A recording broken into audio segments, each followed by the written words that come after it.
Welcome everyone to Eat, Drink, and Explore with Cece. This is Cece.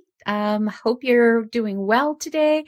Today I'm making for dinner Italian sausage with onions and peppers.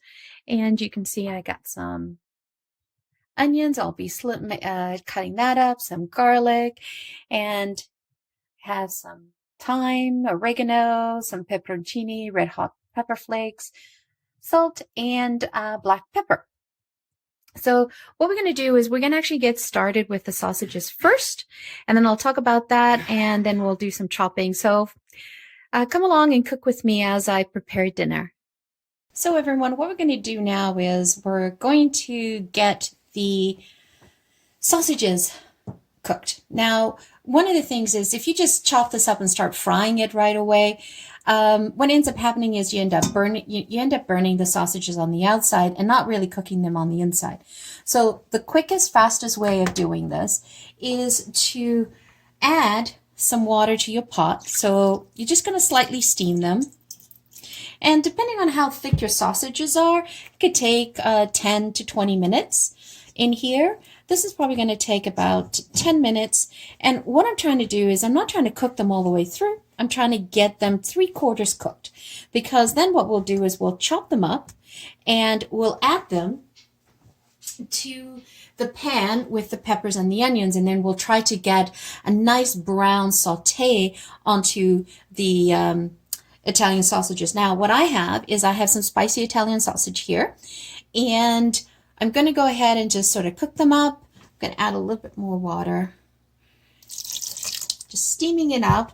I didn't put any spices at all on there, because the sausages are spicy already, and I'm going to add that when I do the pepper side of it. So we'll just let this go, and then let's move over to cutting up some vegetables and getting that ready. Go ahead and chop up some onions. Again, you can add as many onions or as little onions as you want. I like a lot of onion. Family loves that, so I'm simply cutting them in slivers.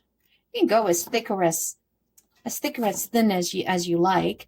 I personally love them thin, and to be honest, I don't have them exactly like a chef, that it's like perfectly sliced up. No, that's definitely not me. But again, as I said, learn along with me as we cook this. This is a dish that I always have as a weekday meal, just because it's really quick to prepare when I get home from work and I don't have to worry about it. And 9 times out of 10, I always have all the ingredients at hand in the fridge, in the cupboard, in the freezer, through there. You can use any type of Italian sausage. As you're not stuck with just doing Italian sausage. You can, if you want to use bratwurst, any type of sausage would do. It all works. This is your recipe. Do it the way you like it. There's nothing to conform to. There's no Italian sausage and pepper police out there watching what we do.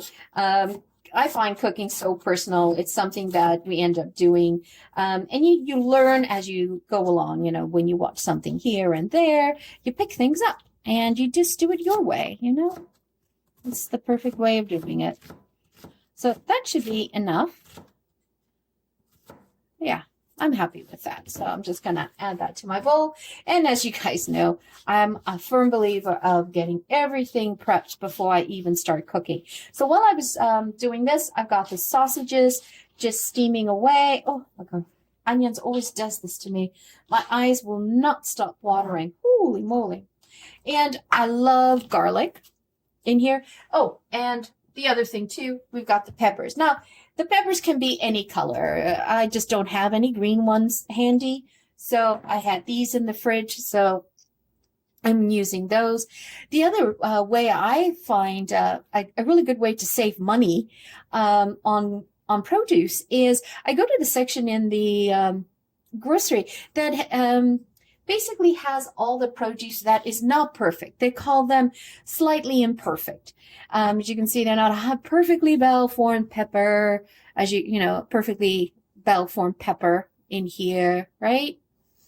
But at the end of the day, who is really going to know the difference, right? Okay, hold on. We're doing garlic, I'm getting ahead of myself. Sorry. So I just quickly just smush it to peel it really quickly and just take these ends off. I know some people keep the ends. I personally don't like them. I like to get rid of them. And you can make your garlic as thin or as chunky as you like. I like them, I guess, little bite sizes. I call them diamond chips type of size in there. And here's the thing about garlic. I learned this the hard way, is you always put garlic in the dish at the very end. And the reason why you're doing it at the very end is because you do not want to burn your garlic. You know, I see so many people who put in the garlic with the onion or put the garlic in first and then do the onions. And by the time the dish is finished, the garlic is all burnt and bitter. And what we are really looking for here is we're looking for the fragrance of the garlic in the meal. Not necessarily that burnt, bitter taste. Again, you can see I'm not doing anything special here. I'm just sort of chopping them up. Yeah, I'm happy with that. That's good. Good enough. And never do that with your knife. Scrape it along with a knife because you dull your knives. So either have a scraper at hand or turn your knife around and pick it up that way. It's easier with the chef knife. Pick it up that way.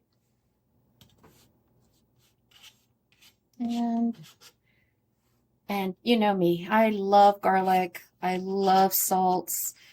I love flavor. I have to have an explosion in my mouth every time I cook. Or eat, I should say. So, again, the peppers, you can decide how quickly you want to cut them, or what size, I should say, you want to cut. I'm sorry. My eyes will not stop.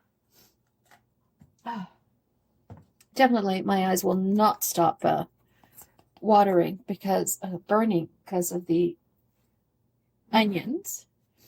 So they're off, and then I just pop off the little hats.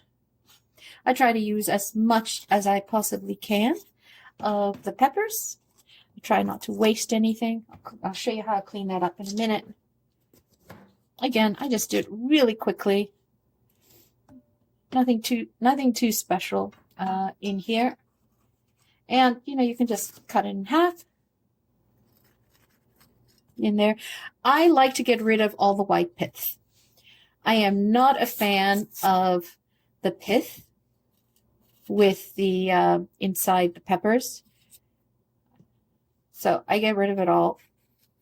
It takes a few extra seconds while prepping, but it's definitely worth it. Oh, sorry about that. I'm sniffling away because my eyes will not stop watering. Oh, I really need to invest in those onion goggles. And the great thing about this dish is the peppers. Sometimes you just have peppers. Sorry, I have to wipe my eyes. Peppers are slightly soft. No one's going to know the wiser when you put it in the dish. It's a way of utilizing all of your produce with not disposing of it. There's so many people out there that are starving or can't afford to have fresh produce. And I always think about that before I throw anything out.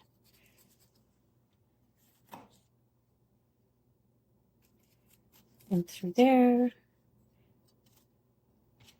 And in through there. Now, if you were like a chef, you could prepare these, perfect strips, taking off the end like this. And so then you can flatten it, and then you can simply go through and cut them like that.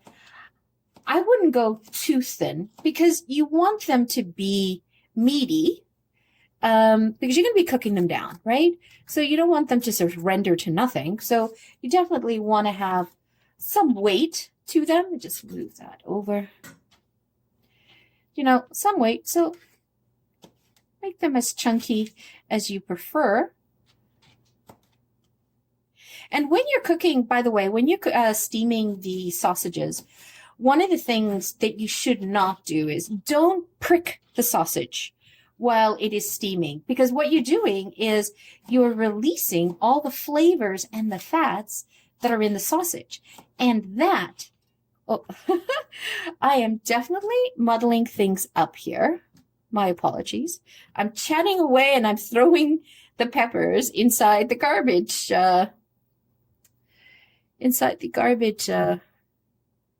bowl. I should really pay attention to what I'm doing. So you definitely do not want to pierce the sausage while steaming it. And that is going to preserve all the juices and all the flavor in the sausage. And then when we get the sausage out, we'll let that cool. And you can decide what you would like to do here. Depending on where you source your sausages, some sausages have natural casings on the sausage, and you can keep it on. Other sausages might have the edible casing sausage, which is made out of plastic. So I tend to remove that. And many times I can't tell if it's natural casing or the plastic. So to be on the safe side, I just go ahead and take the casing off of it after it's cooked. I don't do it before because then it will just fall apart while I'm steaming the sausage. So we'll just quickly done. So this is a really, really, really quick meal to prep. To get something on the table, I would definitely say that you can have a meal on the table in 30 minutes. Through here. And when I say 30 minutes, you probably want to make sure that it's 30 minutes where you don't have the little kitties running around underfoot interrupting you. But other than that, you should be good. So, you know, just quick, done. So we are all ready for this. Let me go check on the sausages and, you know, check to see if they need more water, because sometimes they will use up all the water you put in. You want to add that in as well. Okay, let's take a look at what the sausages look like. I've got my heat at medium. So just take that off. And you can see, nice, they're starting to get a little bit of color. And it looks like maybe one of my sausages might have burst. Yeah, because you can see there's some color in the water here. If your sausages don't burst, the water will clearly be clear. So that's how I knew that it burst. So I'm just going to give it maybe another couple of minutes. And you can see right within this sausage, the juiciness in there. Look at that fat flavor. That's a flavor bomb in there. So excited. Oh, love it. Especially when, you know, we'll cook them up and then we'll cut them up and then we'll saute them in the pan, and then all that juiciness comes out and gets a Maillard reaction on the browning bits of the pan. That's what adds nice flavor to the dish as we cook through this. So, as you can see here, I took out all the sausages and I've got leftover liquid here. I'm going to save this and add that back into the pot when I mix everything together. That's going to add some flavor in there as well. And what I did here, I just did a little bit of a splash of water just so that I can pick out all of those beautiful juicy bits off the pan. Get that flavor. Those are flavor bombs in through there.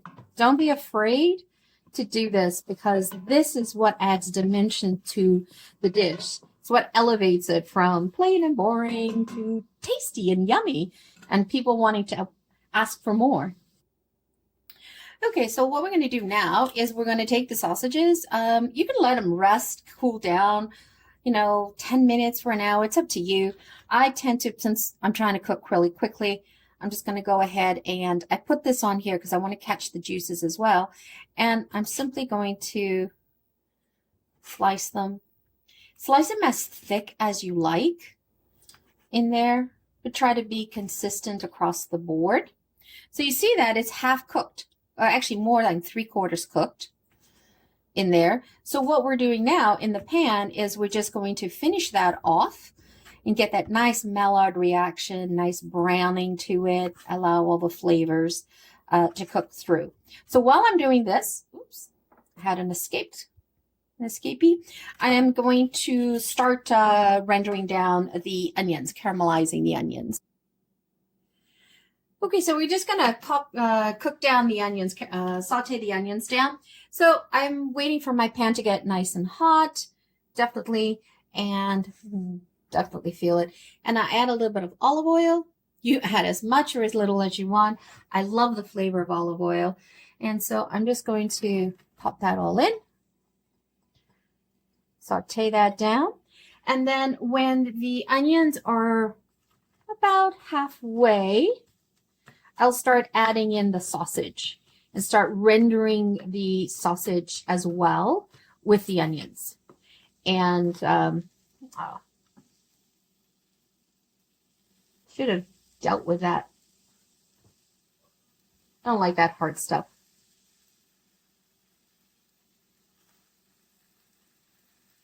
See, I'm an at-home cook, doing my best here. Just render that down.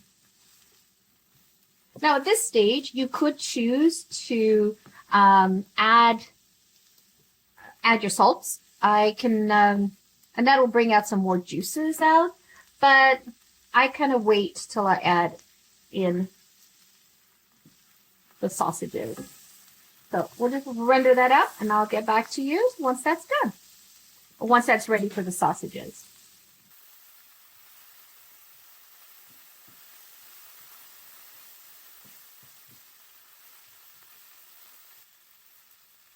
So the onions look just good enough for me to add the sausages.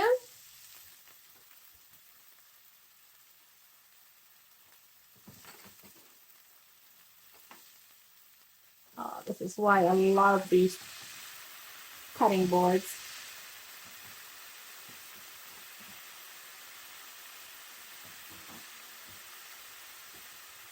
And I did have some leftover from that sausage I grabbed when I was cutting it, so add that in. And remember I said that I saved all the bits from the pot since one of the sausage exploded on me. And I am going to pour that in. Look at that. Liquid gold. I got in.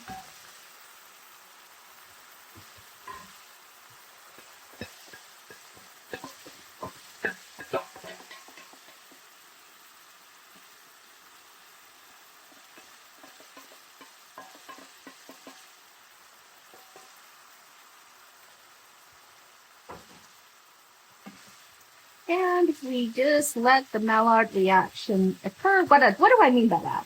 It's like you want to brown the sausages. Now, we don't want to necessarily put the peppers in quite yet because the peppers will introduce liquid into the pan, and we're trying to brown the sausages here. Now, at this stage, I tend to put in some salt. I'm using Himalayan pink salt in here and some black pepper. You can put to taste as much as you want. I had just scooped out about a teaspoon. I'm not even putting that in. Add some black pepper because family loves black pepper. And then here I have oregano, thyme, and red pepper flakes. I've got a little bit more oregano here than I normally put. And that's because I finished off the bottle. I just wanted to get rid of that. So I added it in. So it doesn't hurt. So throw in the spices. And remember, when do you put in the garlic? You put in the garlic at the very, very end because you want to have the fragrance of garlic. You don't want that burnt taste of garlic. And how do you know when the dish is done? How do you know when the garlic's cooked? Is basically when you start to smell, you waft and you start to smell the aroma of garlic. That's when you know it is ready to go. Oh, doesn't that look yummy and fabulous? I'm a stirrer. I'm one of those people. I like to stir and mix, and I feel like I'm really cooking. It's Jean-Pierre. So tell me, put down in the comments below if you guys do something different with yours, if you add any different ingredients to your peppers and onions. Jean-Pierre. I know that some people really prefer fennel sausage, but I'm not that fond of heavy fennel sausage. So I tend to go with the spicy Italian or the mild Italian. And I didn't take the casing off the sausages because I know the purveyor that I bought the sausages from. And so I'm good to go. But again, if you did not know where the sausages were made or what was composed of, you can always take that out. So just let that simmer along together. Let all the flavors amalgamate with each other. And I'm going to turn up the stove to about 6. Because I kind of want to get that browning effect. And it looks like I didn't quite cut that one right through.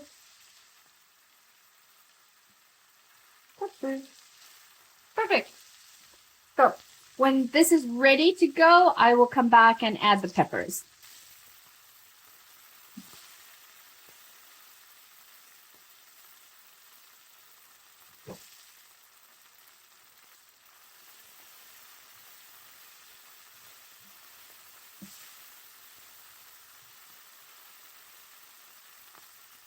See those nice brown bits over there? And I keep stirring the pot because I want to grab all those flavors off the bottom. I'm going to turn this down a little bit so that I'm not burning them.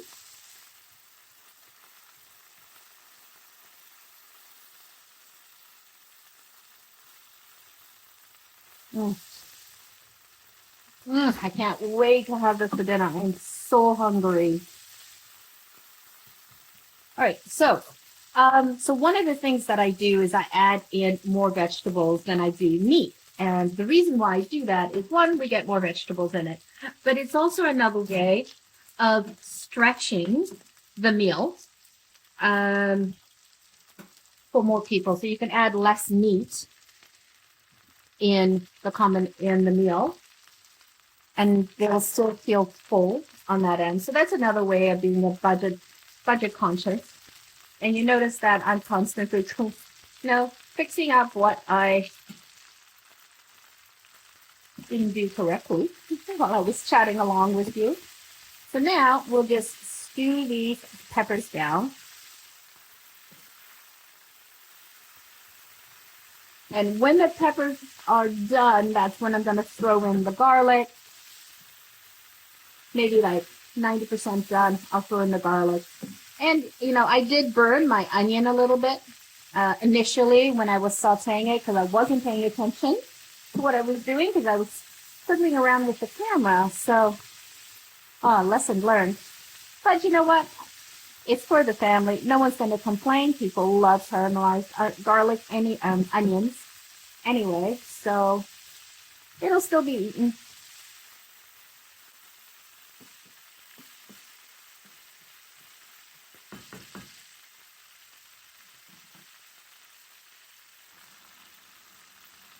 So, how long do you leave the peppers to cook? That's all your personal preference because I like mine a little crunchy. I don't like them too soft.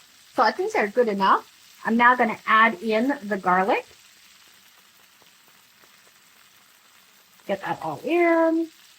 My little flavor diamonds, I call them. And again, how do you know when the garlic's ready? So you start to smell that beautiful fragrant garlic.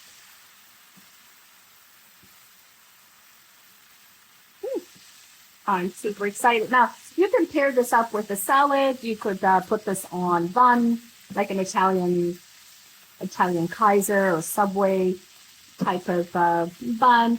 Or you can just eat it like this on a plate. Serve it with rice or potatoes on the side. Totally up to you. We tend to just like to eat it this way with some fresh Italian crusty loaf bread on the side. That's kind of our preference as well.